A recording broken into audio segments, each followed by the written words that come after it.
ఇక రెండో విడత పంచాయతీ ఎన్నికల్లోనూ బీఆర్ఎస్ హవా కొనసాగుతోంది. ఇదే అంశానికి సంబంధించి మరింత సమాచారం మా ప్రతినిధి ఖమ్మం నుంచి సాంబశివరావు అందిస్తారు. సాంబశివరావు, ఖమ్మంలో సిచ్యువేషన్ ఏ విధంగా ఉంది? అంటే కౌంటింగ్ ప్రక్రియ ఎలా కొనసాగుతోంది? ఫస్ట్ ఫేజ్ తీసుకున్నట్లయితే కొన్ని చిన్న అవాంతర కొన్ని సంఘటనలు అయితే చోటు చేసుకున్నాయి. ఇప్పుడు సెకండ్ ఫేజ్ కౌంటింగ్ ఎలా కొనసాగుతోంది? సింధూర, ఖమ్మం జిల్లాకు సంబంధించినటువంటి ఫలితాలు వెలువడడం మొదలైంది. ఖమ్మం జిల్లా వ్యాప్తంగా కూడా ముఖ్యంగా 4 ప్రధానమైనటువంటి మండలాలు ఏవైతే ఖమ్మం రూరల్ కావచ్చు, తిరుమలాయపాలెం, కూసుమంచి, నేలకొండపల్లి మండలాలకు సంబంధించినటువంటి ఇప్పటివరకు ఫలితాలు వెలువడుతున్నాయి. చాలా వేగంగా కౌంటింగ్ చేసేందుకు ప్రయత్నిస్తున్నారు అధికారులు. ఇప్పటివరకు వెలువడినటువంటి ఫలితాల్లో బీఆర్ఎస్ హవా కొనసాగుతుంది. రూరల్ మండలంలో, నేలకొండపల్లి మండలంలో స్పష్టమైనటువంటి ఆధిక్యం దిశగా బీఆర్ఎస్ అడుగులు వేస్తుంది.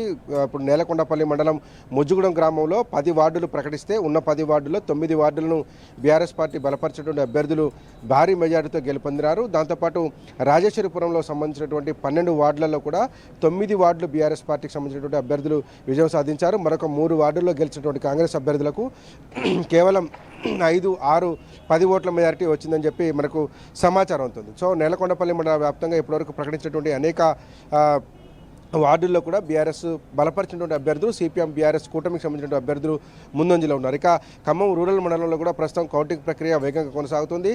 పోలేపల్లి, పొన్నెకల్లు, తీర్థాల, ఆరెకోడు తండ, అట్లాగే మనం ఉన్నటువంటి ఎం వెంకటాయపాలెం ఈ గ్రామాలకు సంబంధించినటువంటి ఇప్పుడు వరకు వెలువడినటువంటి ఫలితాలు వార్డు మెంబర్లన్నింటిలో కూడా మెజార్టీ స్థానాల్లో బీఆర్ఎస్ సిపిఎం కూటమి విజయం దిశగా పయనిస్తుంది. పోలేపల్లి, పోలేపల్లి గ్రామాల్లో అయితే బీఆర్ఎస్ పార్టీ అఖండమైనటువంటి దిశగా 1 నుంచి 6 వార్డులు, 1 నుంచి 5 వార్డులు గెలుపొందినట్టుగా మనకు అధికారిక సమాచారం వెలువడింది. అట్లాగే మనం ఉన్నటువంటి ఎం వెంకటాయపాలెం గ్రామ పంచాయతీలో కూడా ఇప్పటివరకు 4 వార్డుల కౌంటింగ్ పూర్తి చేస్తే 4 వార్డులను కూడా సిపిఎం బీఆర్ఎస్ కూటమి కైవసం చేసుకుంది. 1 నుంచి 3 వార్డులు సిపిఐ గెలిస్తే 4వ వార్డు బీఆర్ఎస్ బలపరిచినటువంటి అభ్యర్థి విజయం సాధించారు. ఇక్కడ ఇంకా సర్పంచ్ సంబంధించినటువంటి కౌంటింగ్ జరపాల్సి ఉంది. అటు అశ్వరావుపేట, దమ్మపేట మండలాల్లో కూడా బీఆర్ఎస్ స్పష్టమైనటువంటి ఆధిక్యాన్ని కనపరుస్తుంది. ఇప్పటికే వెలువడినటువంటి ఫలితాల్లో బీఆర్ఎస్ పార్టీ 4 సర్పంచ్లను అశ్వరావుపేట మండలంలో గెలుపొందింది. అట్లాగే దమ్మపేట మండలంలో ఉన్నటువంటి గణేష్ పాడ్ ఏదైతే సర్పంచ్ వెలువడిందో గణేష్ పాడ్ను కూడా బీఆర్ఎస్ ఖాతాలో వేసుకుంది. అట్లాగే వేదాంతపురంలో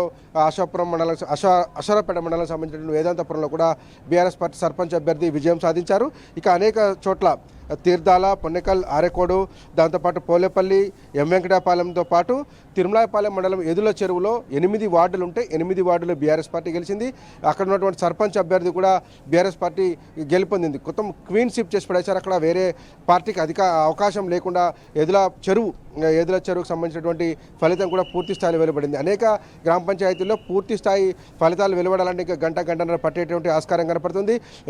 ఇక ఖమ్మం సంబంధించినటువంటి 2 మండలాలు కామేపల్లి కావచ్చు, డిప్యూటీ సీఎం బట్టి విక్రమార్క ప్రాతినిధ్యం వహిస్తున్నటువంటి మధుర నియోజకవర్గంలో ఉన్నటువంటి ముదిగొండ మండలంలో కావచ్చు, ఇక్కడ కూడా ఫలితాలు కాస్త ఆలస్యంగా వస్తున్నాయి. ముదిగొండ మండలంలో ఇప్పటివరకు వెలువడినటువంటి ఫలితాల్లో 1 నుంచి 9 వార్డులు సిపిఎం బీఆర్ఎస్ కూటమికే అనుకూలంగా ఉన్నట్టుగా అక్కడ ఉన్నటువంటి అధికారులు చెప్తున్నారు. ఇంకా అధికారికంగా ఆ ఫలితాలు వెల్లడించాల్సి ఉంది. కేవలం 3 చోట్ల మాత్రమే కాంగ్రెస్ సంబంధించినటువంటి అభ్యర్థులు ముందంజలో ఉన్నట్టుగా చెప్తున్నారు. మొత్తం 9 చోట్ల కూడా బీఆర్ఎస్ సిపిఎం కూటమికి సంబంధించినటువంటి అభ్యర్థులు మాత్రమే లీడ్లో ఉన్నట్టు చెప్తున్నారు. మిగతా మండలాల్లో కూడా కామపల్లి కావచ్చు, అటు చుంచుపల్లి కావచ్చు, దాంతోపాటు పాల్వంచ, భద్రాద్రి కొత్తగూడెం జిల్లాకు సంబంధించినటువంటి ప్రాంతాల్లో కూడా ఫలితాల ప్రక్రియ ఇంకా మొదలవుతుంది. ఇప్పుడిప్పుడే కొన్ని గ్రామాలలో కౌంటింగ్ ప్రక్రియను చేపట్టారు. ఓవరాల్గా చూస్తే కనుక మొదటి దశ కంటే కూడా 2వ దశలో బీఆర్ఎస్ ఒక స్పష్టమైనటువంటి ఆధిక్యాన్ని ప్రదర్శిస్తున్నట్టుగా కనపడతా ఉంది.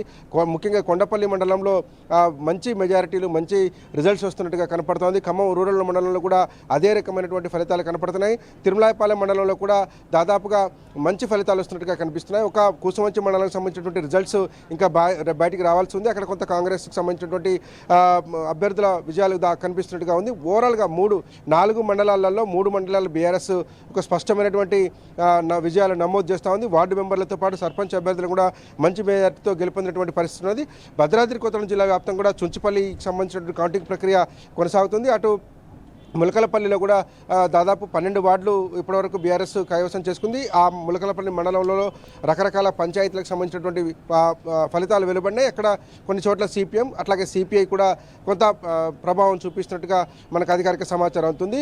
అశ్వరాపేట కాన్స్టిట్యున్సీలో ఉన్నటువంటి చండ్రగొండ, అనపరెడ్డిపల్లికి సంబంధించినటువంటి అప్డేట్స్ ఇంకా రావాల్సి ఉంది. ఇప్పుడిప్పుడే అక్కడ కౌంటింగ్ ప్రక్రియ చేపట్టినట్టుగా మనకు అధికారులు చెప్తున్నారు. ఓవరాల్గా ఇప్పటివరకు వెలువడినటువంటి ఫలితాలు మొదటి దశ కంటే మెరుగైన ఫలితాలను బీఆర్ఎస్ కనబరుస్తున్నట్టుగా ఉంటే చాలా చోట్ల ఒకటి అంకెలకు తర్వాత అతి తక్కువ మెజారిటీతో మాత్రమే కాంగ్రెస్ పరిమితమైనటువంటి పరిస్థితులు ఉన్నాయి. అధికార దుర్వినియోగం చేసినటువంటి గ్రామాలలో, అక్రమ కేసులు పెట్టినటువంటి గ్రామాలలో జనం తిరుగుబాటు చేశారు. ముజ్జుగూడెంలో అక్కడ ఉన్నటువంటి బీఆర్ఎస్ పార్టీ మండల అధ్యక్షుడు ఉన్నం బ్రహ్మయ్య మీద అక్రమ కేసు పెట్టారు. ఎన్నికలకు కరెక్ట్గా 3 రోజుల ముందు ఒక ఫ్యాబ్రికేటెడ్ కేసు, ఒక దాడి జరిగినట్టుగా చిత్రీకరించి ఆయన మీద కేసు నమోదు చేశారని బీఆర్ఎస్ ప్రతినిధుల బృందం వెళ్ళి సిపిని కలిసింది. అక్కడ ముజ్జుగూడెంలో 10 వార్డులు ఉంటే 9 వార్డులను బీఆర్ఎస్ పార్టీ తిరుగులేని మెజార్టీతో గెలుపొందింది. అట్లాగే రాజేశ్వరిపురంలో వేలాది రూపాయలను పంపిణీ చేశారు. మద్యము తర్వాత తినుబండారాలు పంపిణీ చేసినప్పటికీ కూడా ప్రజలు మాత్రం బీఆర్ఎస్ వైపు మొగ్గు చూపారని చెప్పి అక్కడ ఉన్నటువంటి స్థానిక నాయకత్వం చెప్తుంది. మొత్తంగా ఇంకా వెలువడాల్సినటువంటి ఫలితాలు చాలా ఉన్నాయి. ఇప్పుడిప్పుడే ఫలితాల ప్రకటన మొదలైంది. చాలా మొదలైనటువంటి ప్రాంతాల్లో మటుకు ఒక మెరుగైనటువంటి ఫలితాలు సాధించే దిశగా బీఆర్ఎస్ అడుగులు వేస్తుంది. సింధురా, అయితే సాంబశివరావు అన్నదాతలు అన్నట్టు ఖచ్చితంగా కాంగ్రెస్ సర్కార్కు మేము స్థానిక సంస్థల ఎన్నికల్లో రిటర్న్ గిఫ్ట్ ఇస్తామని గతంలోనే అన్నదాతలు చెప్పడం జరిగింది.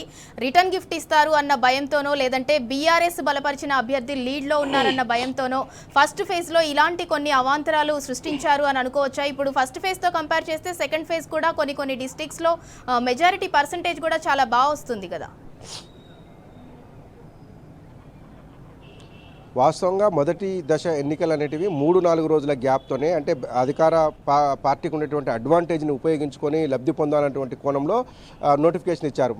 ప్రతిపక్షాలు కోలుకునే లోపే ఎక్కువ గ్రామ పంచాయతీలు తమ ఖాతాలో వేసుకోవాలి, యునానిమస్ చేయాలనేటువంటి ఒక కోణంలో వేశారు. కానీ గ్రామ పంచాయతీలు అంటే గ్రామాల బేస్డ్గా జరిగేటువంటి ఎన్నికల్లో ఎక్కువ అన్నదాతలు ఎవరైతే రైతులు ఉంటారో రైతులే ప్రధానమైనటువంటి ఎజెండాగా ముందుకు సాగుతుంటారు. రైతుల ఇబ్బంది పడుతున్నటువంటి నేపథ్యం ఉంది. వాళ్ళు ఇప్పటివరకు రైతు బంధు, రైతు భరోసా రాకపోవడంతో పాటు రుణమాఫీ పూర్తి స్థాయిలో జరగలేదు. దాంతోపాటు బోనసు ఇప్పటివరకు పడలేనటువంటి పరిస్థితి. దానితో పాటు ఇప్పటివరకు 2 సంవత్సరాల్లో 4 సార్లు రైతు భరోసా, వాళ్ళు చెప్పినటువంటి రైతు భరోసా, కేసీఆర్ ఇచ్చినటువంటి రైతు బంధు పేరేదైనప్పటికీ కూడా రైతులకు అందాల్సినటువంటి సాయం 4 సార్లు అందాల్సి ఉంటే కేవలం ఇప్పటివరకు ఒక్కసారి ఇచ్చారు. అది కూడా పూర్తి స్థాయిలో ఇవ్వలేదనేటువంటిది రైతుల నుంచి ఆరోపణ వస్తుంది. సో ఇన్ని సమస్యలలో వలయంలో రైతులు కొట్టుమిట్టాడుతున్న నేపథ్యంలో ఇక ప్రభుత్వం పట్టించుకోకుండా, వాటిని అడ్రస్ చేయకుండా రైతుల యొక్క సమస్యలను ఇబ్బందులకు గురి చేస్తూ రైతులు ఎంత దీనమైన పరిస్థితికి దిగజారిపోయినప్పటికీ కూడా వాళ్ళని పట్టించుకోకపోవడం అనేది ఇవాళ గ్రామ పంచాయతీ ఎన్నికల్లో ప్రధానమైనటువంటి ఎజెండాగా కనపడుతుంది. ఈ సంవత్సరం పత్తి పోయింది, ఈ సంవత్సరం మోంతా తుఫాన్ దాటికి వరి పోయింది, ఈ సంవత్సరం అనేక రకాలైనటువంటి రైతులు ఇబ్బంది పడ్డప్పటికీ కూడా ఎక్కడ ప్రభుత్వం నుంచి వారికి సహకారం అందలేదు.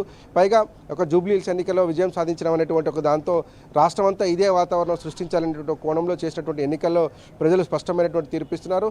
అధికార పార్టీకి ఒక జలకిచ్చేలాగానే ఫలితాలు వెలువడుతున్నాయి. మొదటి దఫా కంటే కూడా రెండో దఫాలో ఇంకా ఎక్కువ ప్రజా వ్యతిరేకత విరిసినట్టుగా కనపడుతుంది. మెజారిటీ గ్రామ పంచాయతీల మీద బీఆర్ఎస్ జెండా లేదంటే బీఆర్ఎస్ కూటమి జెండా ఎగిరేటువంటి పరిస్థితులు కనిపిస్తాయి. సిపిఎం బీఆర్ఎస్ కూటమి చాలా చోట్ల కూడా విజయం దిశగా నడుస్తుంది. సర్పంచ్కి సంబంధించినటువంటి కౌంటింగ్ జరుగుతున్న చోట్ల కూడా మెజారిటీ వారి వైపు మొగ్గుతుందంటారు. అంటే రైతు ఎజెండాగా జరగాల్సినటువంటి ఎన్నికలు, గ్రామాల్లో ఉన్నటువంటి సమస్యలను పరిష్కరించాల్సినటువంటి ఎన్నికలు అవి జరగకుండా వాటిని అడ్రస్ చేయకుండా 2 సంవత్సరాలుగా గ్రామ పంచాయతీల్లో పాలన పడకేసింది. మోరీలు సాఫ్ చేసి కాలువలు శుభ్రం చేసేటువంటి పరిస్థితి లేదు. దోమలు వచ్చి రైతులు ప్రజలు ఇబ్బందులు పడ్డా కానీ కనీసం బ్లీచింగ్ చల్లేటువంటి పరిస్థితి లేకుండా పోయింది. ఇంత దారుణమైనటువంటి పరిస్థితులను 2 ఏళ్లు గడిపినటువంటి ప్రజలు కసితీరా ఓటేసినట్టుగా కనపడతా ఉంది సింధురా. అందుకే ఈ రకమైనటువంటి ఫలితాలు వస్తున్నాయి. అధికార పార్టీకి వారు అనుకూలంగా వారు భావించినటువంటి ఫలితాలు వచ్చినట్టుగా అయితే పెద్దగా కనపడలేదు Sindhura. Right, thank you Sambasivarao.